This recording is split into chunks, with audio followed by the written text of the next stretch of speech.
Bapak Joko Suharyanto. Perkenalkan, nama saya Aisyah Citrasari dari kelas MJ 417, Prodi Manajemen PJJ S1.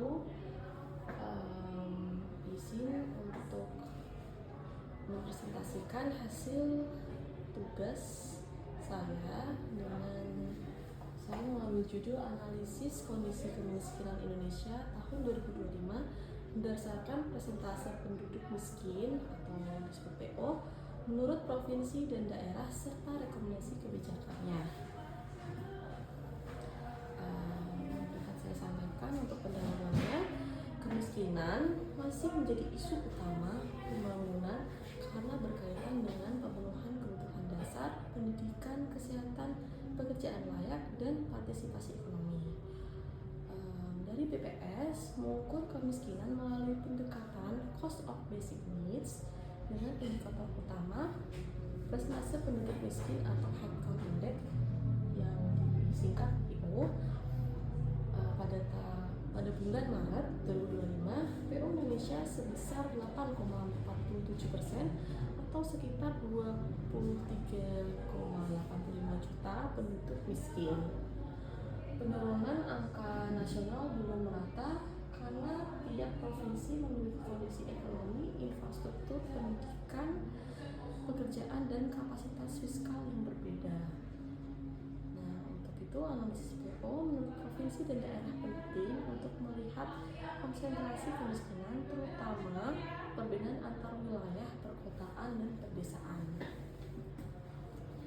Berikut dapat saya sampaikan tabel data kemiskinan PO menurut provinsi dan daerahnya.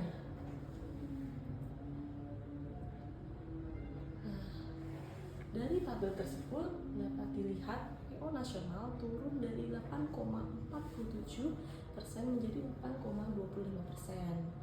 Kemiskinan tertinggi terkonsentrasi di kawasan Papua dengan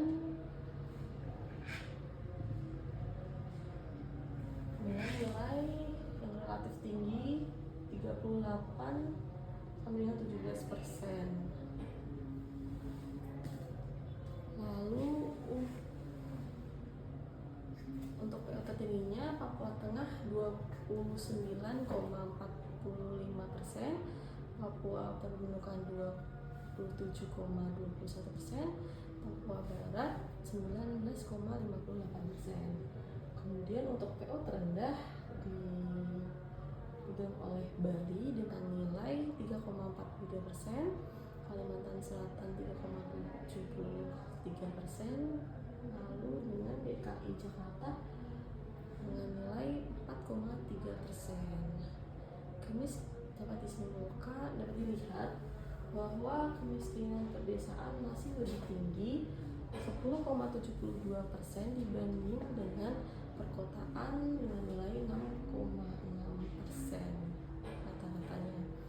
Untuk masalah utama dapat kita tarik kesimpulan dikarenakan keterisolasian wilayah, akses pendidikan, kesehatan, transportasi, pasar, dan lapangan pekerjaan yang jauh berbeda antar wilayahnya. Kemudian kebijakan perlu berbasis wilayah agar fokus pada desa, infrastruktur dasar, ekonomi lokal, dan perlindungan sosial tepat sasaran. Untuk rekomendasi kebijakan, dapat kita terapkan strategi berbasis klaster wilayah sesuai tingkat kemiskinan. Untuk prioritas, kita dapat prioritaskan Papua, NTT, Maluku, dan daerah PO tinggi yang lainnya. Dapat kita lakukan memperkuat ekonomi pedesaan melalui infrastruktur BUMDes, irigasi, pasar desa, dan konektivitas. Lalu dapat kita arahkan belanja fiskal pada pendidikan, kesehatan, layanan dasar, dan perlindungan sosial. Lalu dapat dilakukan reformasi agar bantuan sosial tepat sasaran, adaptif, dan terhubung dengan pemberdayaan ekonomi. Lalu dapat dilakukan pembangunan sistem pemantauan kemiskinan berbasis data spasial.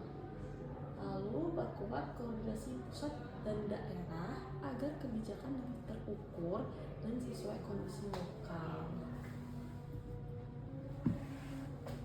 Dari data-data tersebut dapat kita simpulkan PO nasional turun dari 8,47% menjadi 8,25% pada tahun 2025.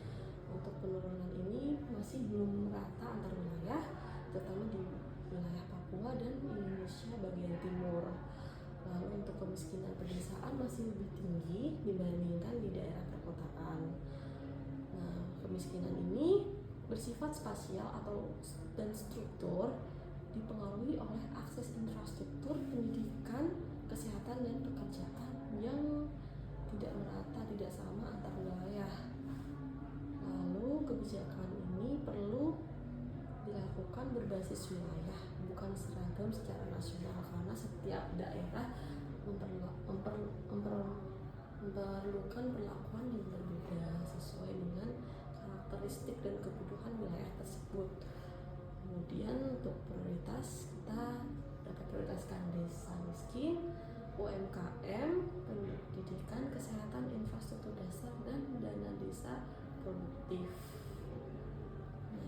Nah, data kemiskinan harus diperbarui agar program tepat sasaran dan mengurangi ketimpaan antar daerah yang ada, sehingga terciptalah pemerataan kesejahteraan di Indonesia.